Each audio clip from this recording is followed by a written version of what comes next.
کہ بطور مسلمان اور بطور امتی ہم پر کیا فرض عائد ہوتا ہے، ہمیں کیا کرنا ہے۔ پہلی بات کہ اگر ہمارے پاس قوت نافذہ ہو، حکمرانی یا سربراہی ہو، ہم قانون کو لاگو کر سکتے ہوں، ہماری گرفت میں ہمارے کنٹرول میں ہو وہ شخص جو نبی کریم صلی اللہ علیہ وسلم کی گستاخی کرتا ہے تو اس کی سزا سر تن سے جدا ہے، اس کی کوئی معافی نہیں۔ محمد الرسول اللہ علیہ وسلم کے گستاخ کی کوئی معافی نہیں دنیا میں۔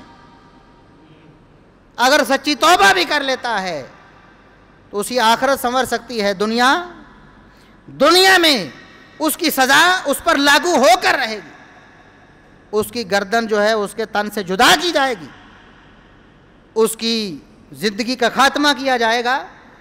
اگر اس نے سچی توبہ کر لی تو آخرت میں اللہ اسے معاف کر دے، لیکن دنیا میں سزا یہی۔ مسلمان ہو یا کافر ہو کوئی فرق نہیں۔ بعض مسلمان ایسے ہیں نام نہاد تعلیمات انہوں نے بنائی ہیں اپنی، اور وہ یہ کہتے سنائی دیتے ہیں آپ کو بڑے بڑے اسکالرز کہ یہ سزا تو مسلمانوں کے لیے ہے، نبی کی گستاخی مسلمان کرے تو اس کو قتل کیا جائے گا، کافر کرے تو قتل نہیں کیا جائے گا۔ ایسا کوئی فرق ہماری شریعت میں موجود نہیں۔ محمد الرسول اللہ صلی اللہ علیہ وسلم کا گستاخ کافر بھی ہے، مشرک بھی ہے، یہودی بھی ہے، عیسائی بھی ہے تو واجب القتل ہے۔ آپ صلی اللہ علیہ وسلم نے خود جب قوت نافذہ ملی ہے مدینہ منورہ میں تشریف لے کے گئے، کعب بن اشرف نے گستاخیاں کی، آپ نے اس کو قتل کروایا، مسلمان نہیں تھا۔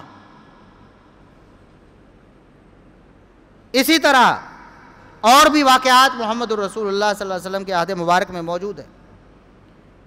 اور اگر ہمارے پاس قوت نافذہ نہیں، جس طرح آج ہم قانون کو نافذ نہیں کر سکتے، حتیٰ کہ اس اسلامی ملک میں بھی اسلامی قانون نافذ نہیں ہے، پھر ہمارے لیے یہ ہے کہ ہم آواز بلند کریں، پرامن طور پر دنیا کو بتائیں کہ ہم محمد الرسول اللہ صلی اللہ علیہ وسلم کو ماننے والے ہیں، ہمارا دل دکھا ہے، یہ ہمارا حق ہے کہ ہماری دل آزاری بند کی جائے، اور محمد الرسول اللہ صلی اللہ علیہ وسلم کے محاسن، آپ کے احسانات دنیا کو بتائے جائیں۔ جہاں تک ہم اپنی آواز پہنچا سکتے ہیں ہم آواز پہنچائیں۔